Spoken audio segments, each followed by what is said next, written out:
Press మిత్రులకి నమస్కారం. ఈరోజు కాళేశ్వరంపై హైకోర్టు తీర్పు చాలా గొప్పగా తెలంగాణ ప్రజల యొక్క విశ్వాసాలకు అద్దం పెట్టే విధంగా తీర్పు వచ్చింది. ఆ తీర్పును బీఆర్ఎస్ స్వాగతిస్తుంది. గౌరవ ముఖ్యమంత్రి వర్యులు 10 సంవత్సరాలుగా సేవలు అందించినటువంటి కేసీఆర్ గారు తెలంగాణ రాష్ట్ర సాధనలో తెగించి కొట్లాడిన కేసీఆర్ గారు వారిపైన సాగునీటి శాఖ మంత్రిగా పనిచేసినటువంటి హరీష్ రావు గారిపైన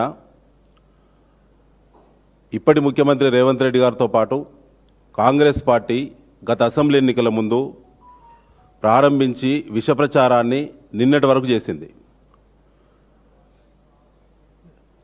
అవినీతి జరిగిందని బీఆర్ఎస్ దానికి బాధ్యత వహించాలని అనేక తప్పుడు ప్రకటనలు చేసి తెలంగాణ ప్రజల దృష్టిలో ఇవాళ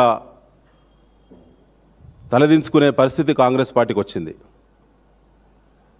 ముఖ్యమంత్రి రేవంత్ రెడ్డి 1కి 2 సార్లు అబద్ధాలాడి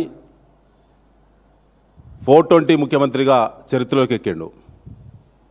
420 అబద్ధాలాడి ఇవాళ 420 ముఖ్యమంత్రిగా తన పాలన కొనసాగిస్తూ ఉన్నాడు. ఇవాళ తెలంగాణ రాష్ట్రమంతా పండుగ వాతావరణం వచ్చేసింది. భారత రాష్ట్ర సమితి కార్యకర్తలందరూ కూడా ఎక్కడికక్కడ ఇవాళ సంబరాల్లో మునిగి తేలుతూ ఉన్నారు. ఒక పాలకుడు ఏదైనా టెక్నికల్గా ఇష్యూ వస్తే ముఖ్యమంత్రి స్థానంలో ఉన్నటువంటి కేసీఆర్ గారు కానీ సంబంధిత మంత్రి హరీష్ రావు గారు కానీ ఏం సంబంధం ఉంటుంది? దానికి సంబంధించి 2 పియర్స్ కుంగితే దాన్ని పునర్నిర్మాణం చేయాల్సినటువంటి బాధ్యత ఉన్నటువంటి రేవంత్ రెడ్డి ఇప్పటి వరకు కూడా దాని గురించి ఆలోచించకుండా 2 రోజుల ముందు పోయి దాన్ని మళ్ళీ రిపేర్ చేయిస్తా, అమల్లోకి తీసుకొస్తా, తెలంగాణ ప్రజలకు సద్వినియోగం అయ్యేటువంటి విధంగా ప్రాజెక్టును తీర్చిదిద్దుతా అని చెప్పి మాటలు మాట్లాడుతూ ఉన్నారు. వాస్తవం ఏందో కాంగ్రెస్ పార్టీ పెద్దలు తెలుసు, రేవంత్ రెడ్డి తెలుసు. ఉద్దేశపూర్వకంగా 2.5 సంవత్సరాలుగా ప్రాజెక్టును పండబెట్టి తెలంగాణ సంపదను పూర్తిగా సర్వనాశనం చేసేటువంటి కుట్ర చేసిందే రేవంత్ రెడ్డి, కాంగ్రెస్ పార్టీ. దీనికి సంపూర్ణమైన బాధ్యత వహించాల్సింది కాంగ్రెస్ పార్టీ.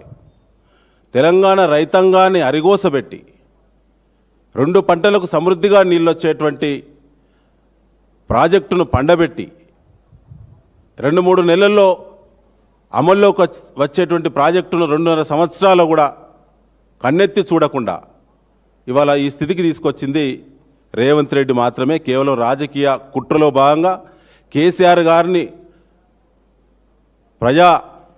ప్రజల్లో ఎదుర్కోకుండా ఇవాళ అడ్డదారిలో ఎదుర్కొనేటువంటి కుట్రలో భాగమే ఇవాళ commission report, PC Ghosh commission report అని చెప్పి చాలా స్పష్టమైంది. ఈ రిపోర్టు పూర్తిగా తప్పుల తడక, సాక్షులుగా పిలిచి నిందితులుగా దుష్ప్రచారం చేసి ఆ కమిషన్ను కేవలం రాజకీయ దుష్ప్రచారం కోసమే రేవంత్ రెడ్డి వాడుకున్నాడు. ఇది ప్రజల్లో చాలా స్పష్టమైంది. తప్పకుండా దీనికి సరైనటువంటి బుద్ధి, మరి సరైనటువంటి శిక్ష రేవంత్ రెడ్డికి తప్పకుండా ప్రజలు ఏదో ఒక పద్ధతులు తప్పకుండా ఇస్తారు. ముఖ్యంగా ఇవాళ జరుగుతున్నటువంటి పాలనలో మనందరం చూస్తూ ఉన్నాం. మొక్కజొన్న రైతులు రాష్ట్ర వ్యాప్తంగా రోడ్ల మీద 45 డిగ్రీల ఎండలో ఎండుతున్నారు, మండుతున్నారు.